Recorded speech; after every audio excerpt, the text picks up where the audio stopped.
phenomenon in junk removal. It's a big old phenomenon in junk removal. It's called panic mode, okay? And what panic mode happens in junk removal is when business gets slow, they start panicking and they start making stupid decisions, especially if you're not a savvy business owner, okay? And what is the difference between a savvy business owner and a new junk removal owner in this industry? I'm going to tell you. And what separates a good salesman to a bad salesman?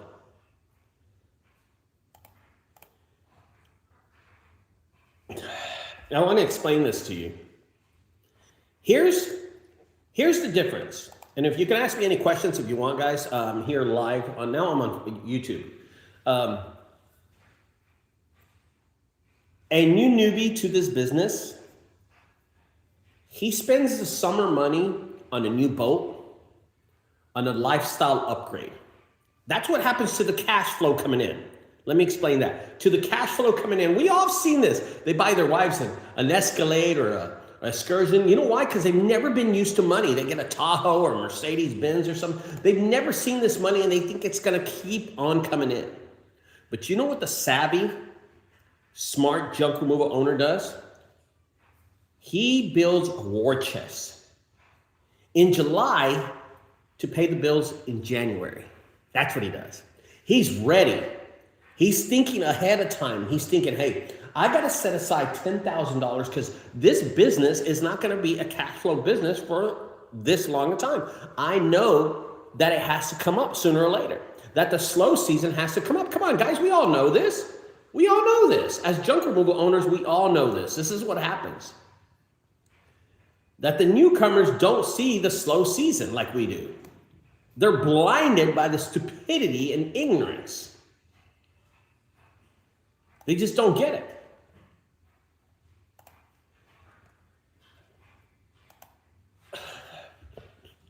The trucks. Let's talk about trucks.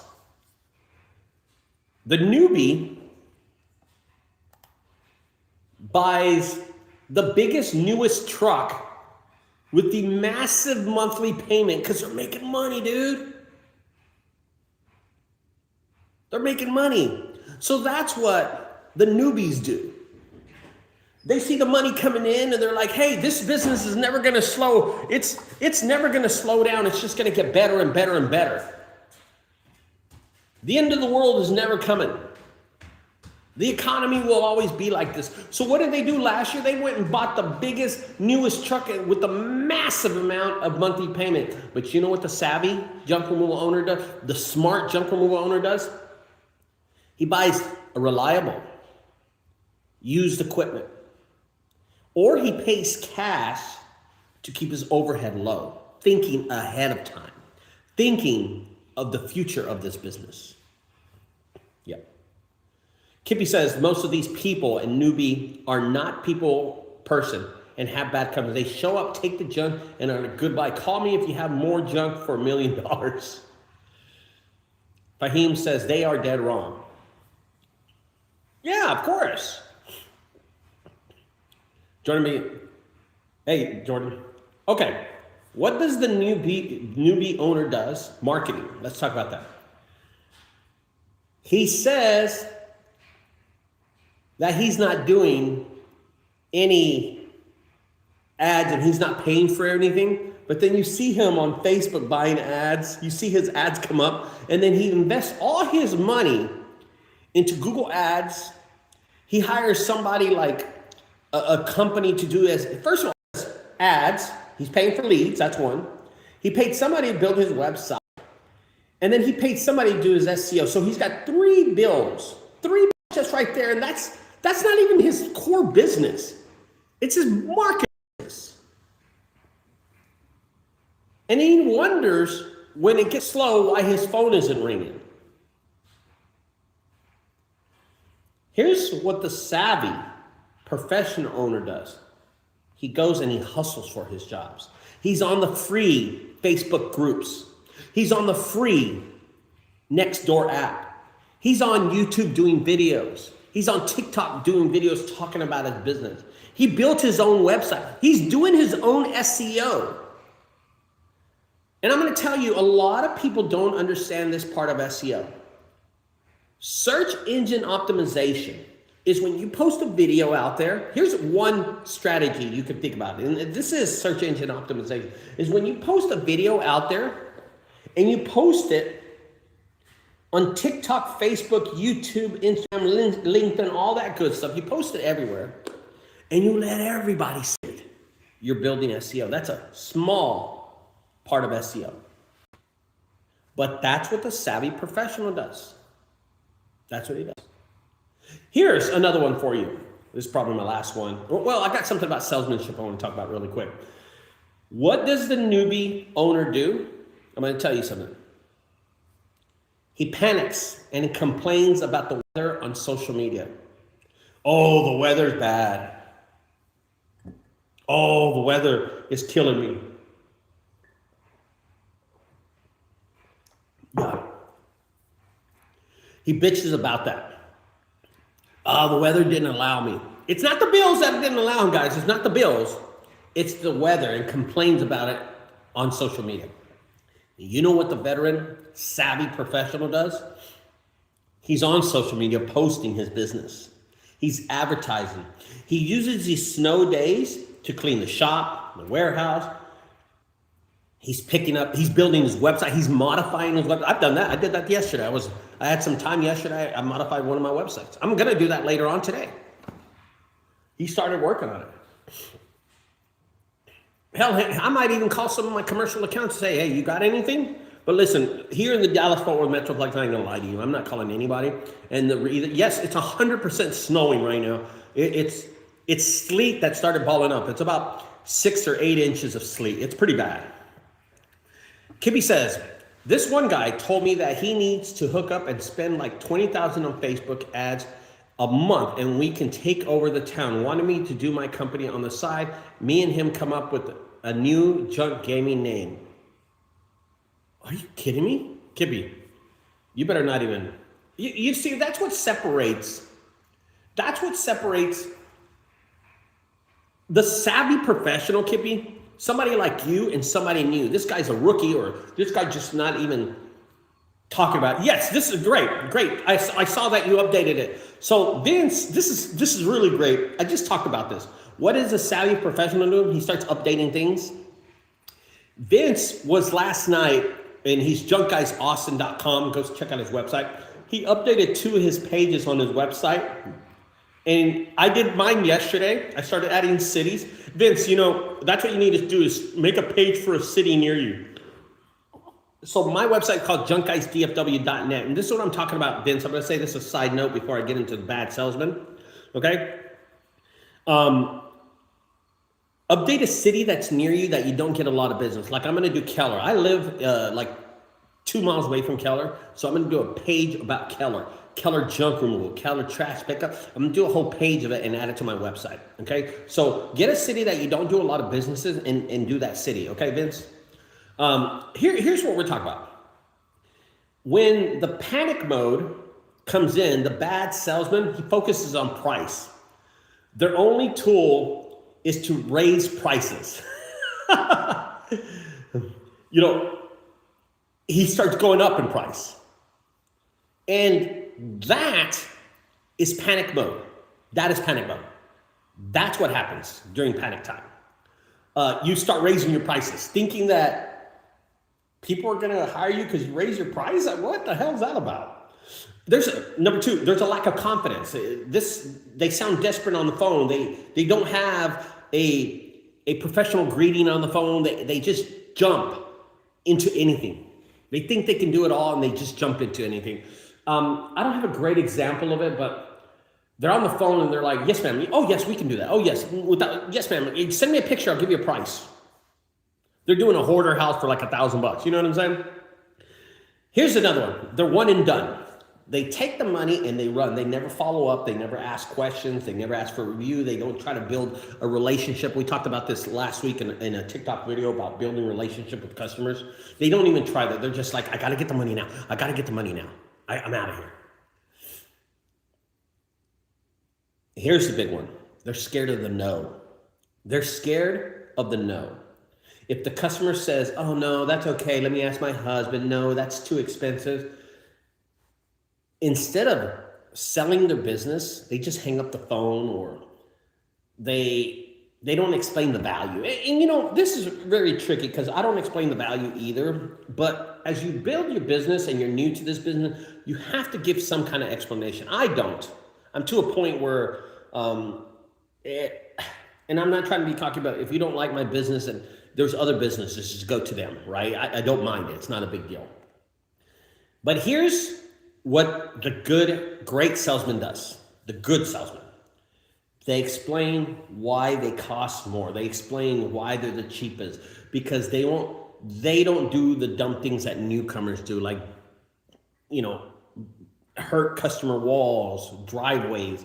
They focus on trust, and it's really important. Here's another one. They're always actively listening. The great salesman, he builds a value of trust. They just don't give a quote. They ask, what are you going to do with this room after it's done? What happened? How did it get this way? A great salesman uses feelings to his advantage. That's what a great salesman does. He takes that and runs with it. He's all about feelings. How long did you live here? How long did your brother live here? And how did he pass away? Man, how did it get to this point? What happened? Oh, your daughter's moving. What college does she go to? You care. You're hitting them with the feelings, and that's a great salesman. That's the number one salesman. Yeah, Vince is going, yes, he does that too. We talked about those before. Here's one. A great salesman always creates urgency. You know, he doesn't do it on purpose, but he makes it not a priority. What he does is keeps it in the back, but brings it up. And I'm going to show you how. He creates an urgency. Hey, here's the deal right now. Call me, because I'll be on the other side of town, and I won't be able to get to you until next week or the next day. You're creating that by offering that specific time that slot. You're trying to cater to the customer's schedule, but all of a sudden you're kind of pushing it back at the same time. I do this all the time. I'll tell the customer, I said, well, listen, if you need it done, I can do it today. But if you give me 1 more hour, I'm going to be doing something else. So I can only offer it right now. It's a technique that I use, and I don't even know I'm using it. I'm just trying to get them out of the way so I can move to the next customer, so, to be honest with you. That's what I'm trying to do the whole time.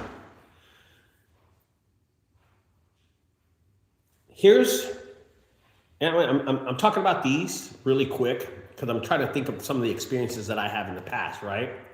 Kippy says, one of our message people on Kippy says this, can't you speak on when you come to, can't you speak on when you come to do and the job and they ask about items and need on the spot price, a lot of people overprice. Hey, Nick, what's up, buddy? Hey, Nick. Junk Guys San Diego's on here, too. Junk Guys Austin is on here, and Junk Guys San Diego's on here. Awesome. Kippy, write it again so I can understand it, bro. Yeah, write it one more time, brother, and I'll talk about that. And I'm going to go to the last one. A good salesman from a bad salesman, an experienced salesman, he sells the experience. We're not just selling a dump and run. We're not just going to go and pick it up and take off. We are selling, and this is the same thing, Vince, and Vince knows about this, and I think Nick knows about this, because I've seen Nick in action on some of his videos. He communicates with his customer. He talks about his life with his customer. He's like, he knows these people, like he just spent the night with them the night before, like he ate dinner with them, right? And they're selling the feeling of a clean, stressed out home. Is your daughter Barbara and your husband Tom, are they just going to enjoy this after it's cleaned up? That's the feeling. That's the feeling that you get. Now, I've talked about this before. There are 3 kind of salesmen, you know? Yes, and this is great, and I'm glad he brought this up. A good salesman also understands that it might not be a no today, but they might change their mind tomorrow. And it's very true. That is a very good statement. That's a very good statement you say that. And a lot of people don't understand what you mean by that, Vince, because they're not that educated when it comes to being any kind of salesman. You know what I mean? I can only reiterate, and I'll repeat this one more time. A great salesman sells feelings. A good salesman will sell experience. He sells your experience. He'll sell features. He sells the features. Hey, check out my new truck. Check out my hat. Check out my jacket. Look, I'm here. A better salesman sells the outcome. Hey, after I'm done with this, you're going to have a clean garage. And now you can park your car in. The best salesman out there, the best salesman will sell your feelings. Hey, after you get your car in, think about how much better and stress-free you're going to be. Your husband, what's his name? Tom? He's going to absolutely love you. Now you'll have enough time, instead of cleaning out the garage all the time, to go out and do things. You know, I'm so glad that your daughter that just got out of college will be able to park her car in here too.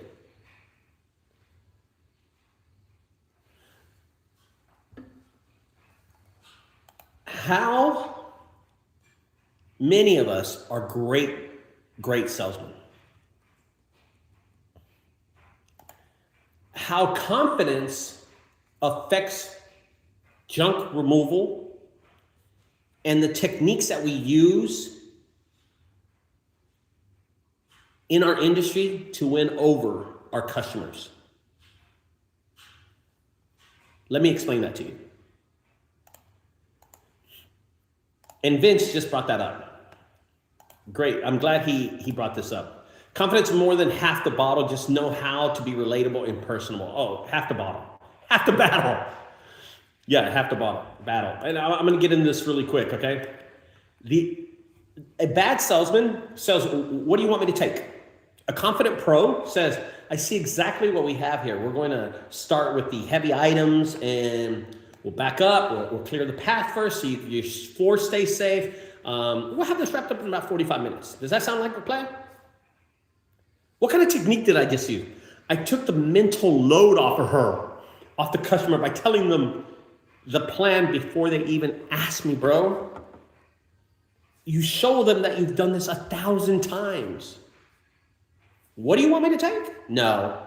Hey, I see exactly what we have to do here. I have to clear a path here so we can get all this stuff in the back and move it up here. Let me help you out with this. We'll have this wrapped up in 45 minutes. That's a good one. That's a good one right there. That's a good example. Here's the firm quote versus the guess.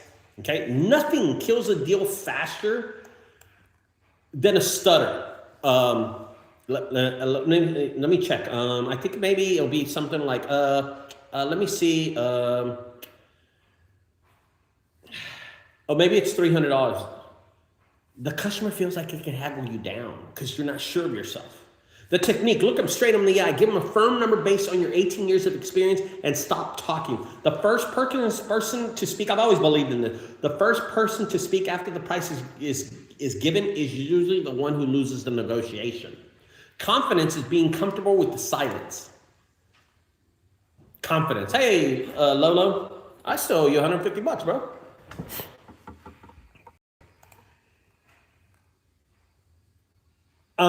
Professional. Let's talk about under pressure, the cold weather wind, right?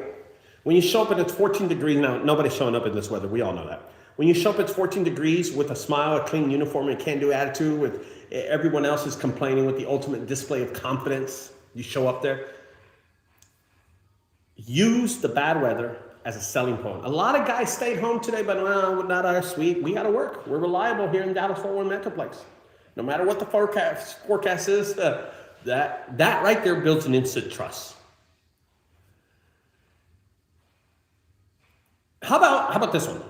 A good salesman, right? The confidence. And we're talking about confidence here. This is all about confidence. Overcoming objections with logic, not emotions. When a customer, the other guy said he'll do it for half, right? A low confidence owner gets mad, but a good one says this. A confident owner, he smiles and says, I totally understand. There's always someone willing to do it cheaper, but does the price include this and this? Hey, I have insurance. I understand that. I'm just gonna let you know, I'm a mile away. We aren't the cheapest, but I will tell you, we're the friendliest, we're the safest. I'm here right now, I can knock it out for you. That's what he does instead of like lowering his price. And he'll come to a conclusion. When a customer hits you like that, he'll come to a conclusion. He'll say something like, so what did they say they'll do it for? 175? Let's do 200. Work with me. I'm here already. I'll knock this out for you. That's what I do. I don't go that low, but I'll try. And confidence is not about being the loudest person in the room. It's about being the person the customer trusts the most. In this industry, feelings. You don't have to sell junk removal. You sell that peace of mind, the feelings that you get. If you don't believe in your value, why should the customer even believe in your value? Right? So Kippy says something. He says something important. I don't know. I don't even know how many people are in this room or anything like that. I'm just blabbing. I'm about to go outside and walk around. I have to get out of this house. I've been stuck here for 2 days, bro. Oh my God, bro. I've watched everything on Netflix. Kippy says, can you speak on situations where a new hauler shows up for an item the client originally called about, but once on site, the client asks about additional. The hauler struggles to give an accurate estimate and ends up overpricing. Okay, so this is unusual. This is something that happens all the time. And here's what happens. Okay? So a customer, this happened to me just the other day. Kippy, and I'm glad you brought this up. Okay. Get this, put this in my notes really fast. Example really quick. Guy shows me like 5 or 6 things, and he says, how much? I'm driving there. He sends me more pictures. I don't even look at the pictures. He says, can you add this to what do you call? I said, I text him back, when I get there, I'll give you a new price. Someone that is not savvy in this business, you know what they do? They crumble and they take it all, Kippy, without adding a new price. And overpricing is not, a good salesman doesn't overprice. You know what a good salesman does? He just adds a little to it. He understands, and the customer, yes, Nick, yes. Exactly. You don't have to make it serious. Make it fun. Be happy. Be happy about picking it up and picking up the trash and making money. It's not rocket science. This is not like, you don't have to be a total, this ain't a Picasso. It doesn't have to be perfect. Make it fun, dude. Okay, so here's what to do. The rookie mistake. Here's the rookie mistake on what Kippy was saying about when you show up and they start adding stuff. They're so happy. The rookies, they get so happy that they have the job that they say, yeah, I'll throw that in just for an extra, $20. And then only realize the item is heavy or it takes up 1/4 of the truck and then it adds an additional $40 to dumping fees, whatever. They just added a small fee for something that's really ridiculously heavy. You know what I mean? Here's another thing. The sticker shock overpriced. They don't know how to calculate the incremental value, the volume.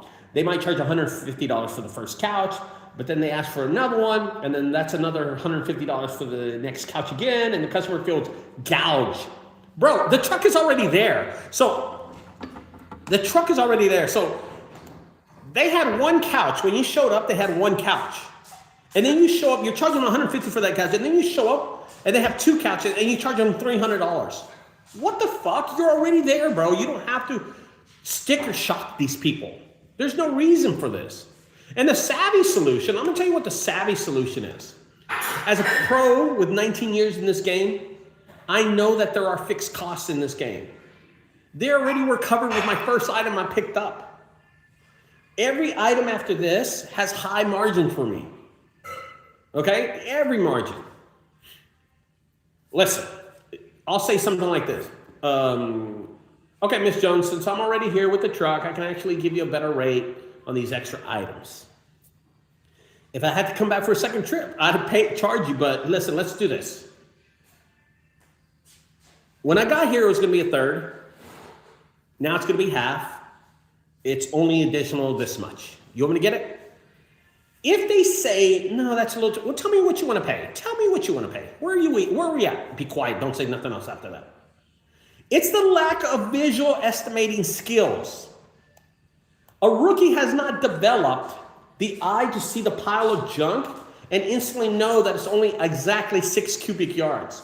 They have to guess, and customers can only smell that guess coming away. I swear to God, customers know when you're just guessing. Oh, they already know it. The new guys are terrified of going to the dump. They're terrified. They don't know. They show up and their heart's beating and stuff. Yeah. And their failure is to value convenience. It really is. Their failure is to value the convenience. A new hauler thinks that they're selling labor. The savvy owner knows they're selling the convenience. The customer wants it gone while they have the momentum. The savvy closes it as an add-on because they know the customer is in cleaning mode. He just knows. The fridge is $45, but the mini fridge will cost. Yeah, no shit, right? Oh, get the price of. So this is pretty funny, you know. And I've talked about my fridges, guys, and I think Kippy, Nick, and Vince, we all know about my prices. They're cheap as hell. They're cheap. I'm ridiculously cheap because I don't need to be paying bills anymore. You know what I mean? 2 couches, curbside, 200. I'm about to go inside the house. You better believe negotiating is going to start, right? So here's what happens.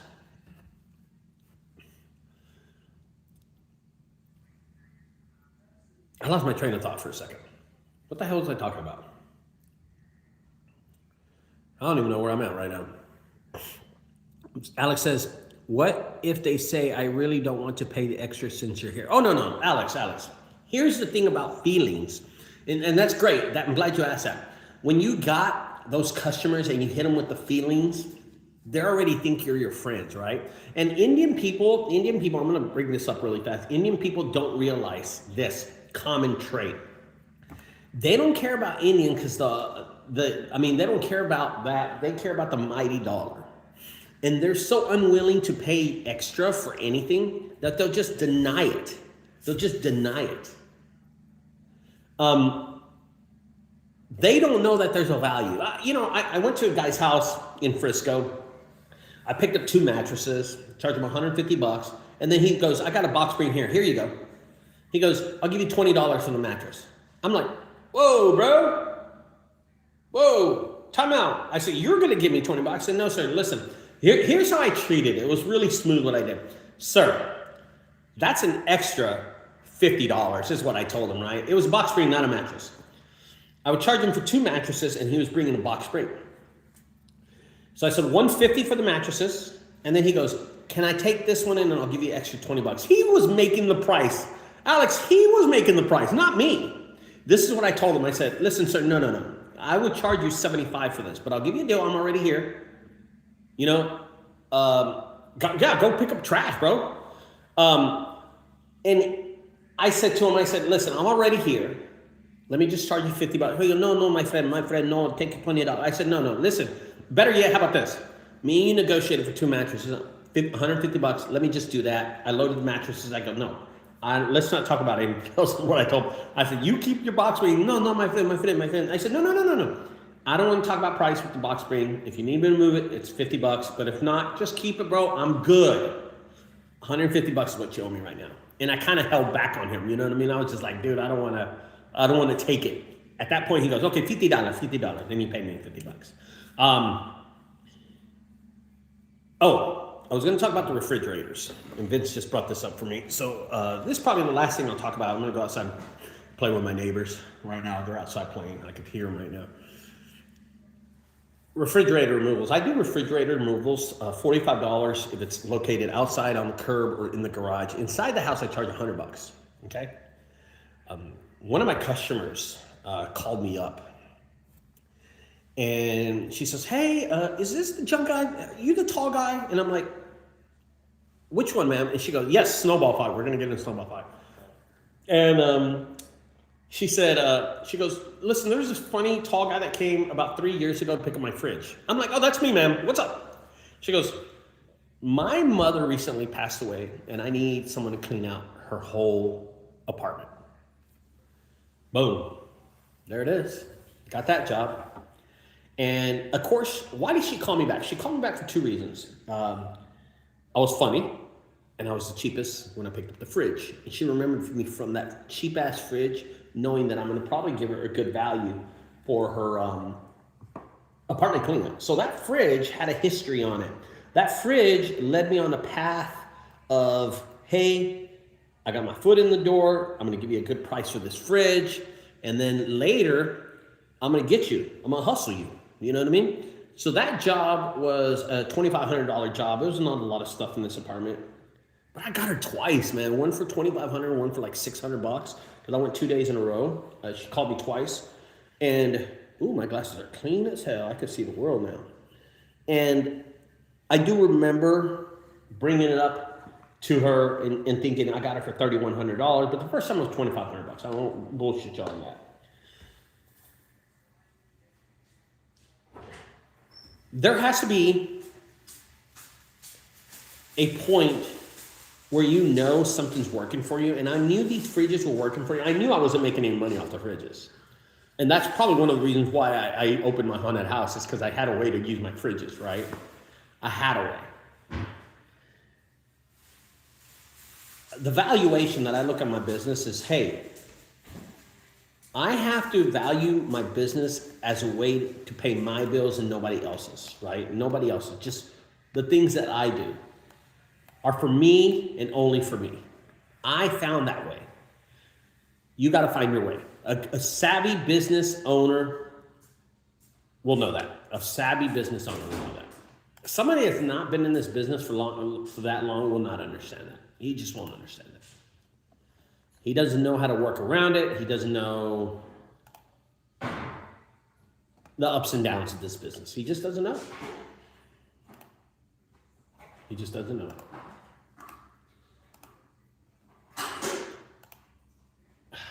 Jeez, what does do this all the time? Connection lost. Anyway, guys, I just wanted to talk about that. I wanted to see everybody's, because this is slow time right now, and a lot of people are going to close up right now. I think a lot of people are going to close up, and a lot of people aren't going to be able to stay in business. Yep. Anyway, I'll talk to y'all later, guys. Everybody have a great winter, because, man, it is cold outside. I'm about to go outside. I'm going to go see how bad it is, okay? I got this cool, what is that? Polestar? North Star? A badass jacket from like 2 years ago. What's that? North Face. I got this North Face jacket. And when you put it on, dude, it's hot as fuck. I'm going to go test that out. It's in the this, put everything on. I got another beanie. I got this cool beanie right here. My brother gave me a while back. So I'm going to put this over my beanie right here. And, bro, I'm ready to go outside. Y'all have a wonderful day, guys. Hopefully somebody's making money, because DFW, we ain't working for 5 days. See y'all later, man. Have a good one.